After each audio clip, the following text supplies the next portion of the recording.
издание. Утре американците ќе одлучуваат за демократски председателски кандидат во второто прелиминарно гласање во Њу Хемпшир. Оскар за најдобар филм за Паразит.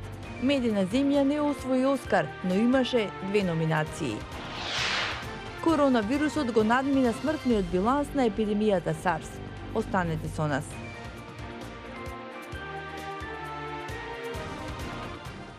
Добро вечер. Ова е News Flash на Гласот на Америка. Законот.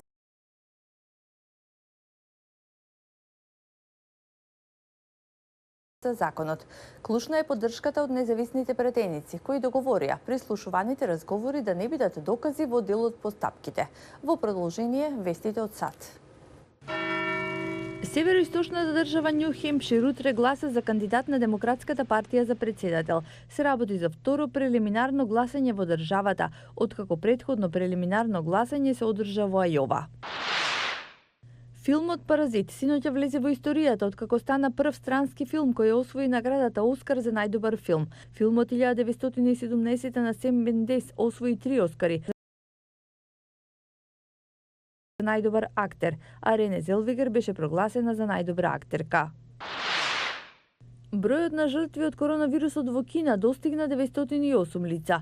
Со ова бројот на жртви од коронавирусот го надмина бројот на починати од епидемијата на SARS во периодот од 2002 и 2003 година, соопштија кинеските власти. Од SARS епидемијата, која исто така започна од Кина, починаа 774 луѓе, а ширум светот беа заразени над 8000 лица. Се враќаме кај Оскарите. Македонскиот филм Медена земја не освои Оскар, но имаше 2 номинации, што е историски успех за македонската кинематографија. Јане Бојаджиевски ни ја пренесува гламурозната атмосфера од Лос Анџелес. Добро вечер од театарот Долби во Холивуд. Сјај, раскош, гламур, звезди, продуценти и сценаристи од сите роли од светот на филмот собрани на едно место за најпрестижната ноќ, 92-то издание на Оскарите во Лос Анџелес. Македонскиот документарен филм Медена земја на режисерите Тамара Котевска и Љубомир Стефанов исцртаа нова страница во историјата на македонската кинематографија, во настано што милиони гледачи го проследија во повеќе од 225 земји во светот. Македонскиот документарен филм Медена земја на режисерите Тамара Котевска и Љубомир Стефанов не освои Оскар, иако претходно доби 2 номинации. Но да подсетиме, прв пат во речиси вековната историја на Оскарите, еден филм беше номиниран во иста категорија, во категоријата најдобар документарец и најдобар филм од неанглиско говорно подречје. И тоа е фактографски податок. Медена земја ќе остане запаметен со огромен импакт врз прибирливиот истечен вкус на Американската филмска академија. Филм за Атидже Муратова, последната жена одгледувач на диви пчели во Европа, која медот го собира по принципот пола-пола, пола за неа, пола за пчелите. Предходно и Американската асоциација на кинематографи ги додали наградите на најдобрите на 34-тото издание на манифестацијата во Лос Анџелес. За прв пат оваа година се додали наградата за најдобар документарец за Фејми Даут и Самир Љума со Медена земја. А од најинтересните моменти од вечерта, најдобар филм беше прогласен Паразит. Оскар за најдобра режија освои Бонг Џу Хо со Паразит, за најдобра женска улога Рене Зелвегер со Џуди, за најдобра машка улога Хоакин Феникс со Џокер. За најдобар документарец Американска фабрика, а за најдобар странски филм Паразит. Втора година поред церемонијата на доделување немаше водител. Оскарот се доделуваше во 24 категории. Меѓу презентерите на мега настанот беа Джеймс Кордин, Дајана Китон, Стив Мартин, Киану Ривз, Вил Фарел, Сигурни Вивер. Инаку, најдолгото ТВ шоу било во 2002, траело 4 часа и 23 минути, а најкраткото е во 1959, само 1 час и 40 минути. На првата манифестација на Оскарите влезницата чинела $5. Денес се влегува само со покана. Неколку занимливости од црвениот килим. Секоја статуетка со популарен прекар Оскар чини $500, тежи околу 3,8 кг, има 30 на сантиметри, изработена од бронза со 24 каратно злато. Компанијата Овенс од Чикаго ги изработува една година пред денешната манифестација. Специјално изработениот црвен килим во должина од 500 метри е наместен овде 3 дена пред почетокот на пристигнувањето на холивудските ѕвезди. Од 1929 до денеска се доделени повеќе од 3100 Оскари. Јане Боаджиевски, Глас на Америка на македонски, Холивуд. Американците со кинеско потекло во САД стравуваат дека ширењето на коронавирусот ќе се одрази врз нивната заедница, бидејќи вирусот веќе поттикна страв од кинескиот народ генерално. Мишел Квин има повеќе на оваа тема.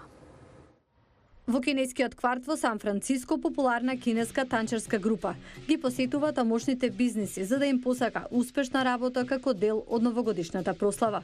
Ова е радосен период во годината и покрај тоа што појавата на коронавирусот во Кина го стопира патувањето во државата и надвор од неа. Ситуацијата не се одрази врз нас во голема мера, иако некои луѓе преземаат мерки за предпазливост. Но во целина нашата заедница во кинесиот кварт не е многу загрижена. Сепак постои загриженост за ширењето неточни информации на социјалните платформи против азијатите. Се шират многу информации, шеги и видеа. Се уште се соочуваме со стереотипите кои постојат уште откако кинезите првпат дојдоа во Америка во 1800-тите години. Некои од тие шеги и забелешки може би и се наменети за забава, но тие сепак ја стигматизираат не само кинеската заедница, туку и секој што има азиско потекло, вели овој кустос од Кинескиот центар за култура во Сан Франциско.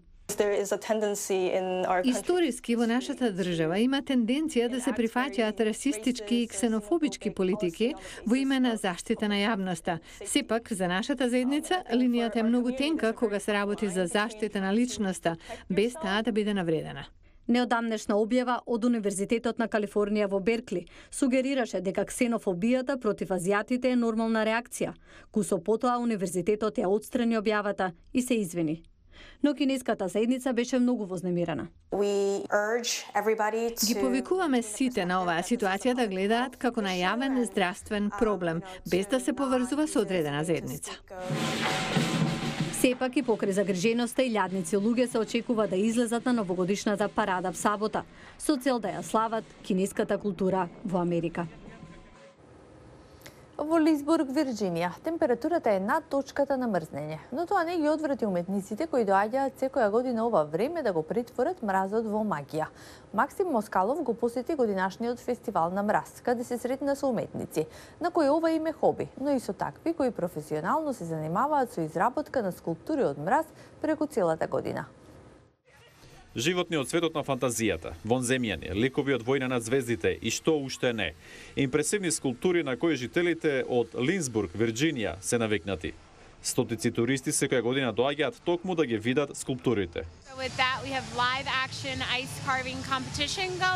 Организираме надпревар за изработување скулптури од мраз и интерактивни игри поврзани со мразот. Ова не се гледа секој ден. Блокови мраз се претвораат во скулптура. Скулпторите работат со ракавици и имаат специјални алатки. На сите најомилена алатка ни е моторната пила.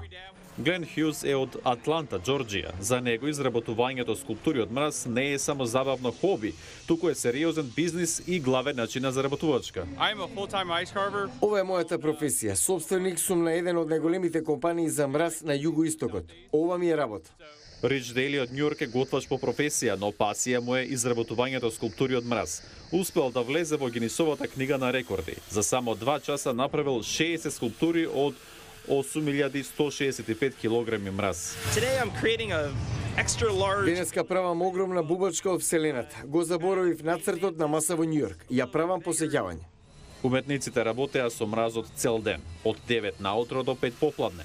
За неколку дена нивните дела ќе се стопат, но тоа не им пречи, зашто веќе творат нешто друго од мраз.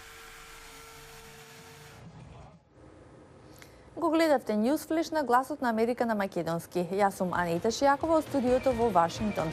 Ви благодариме на вниманието. Гледајте не утре во истото време.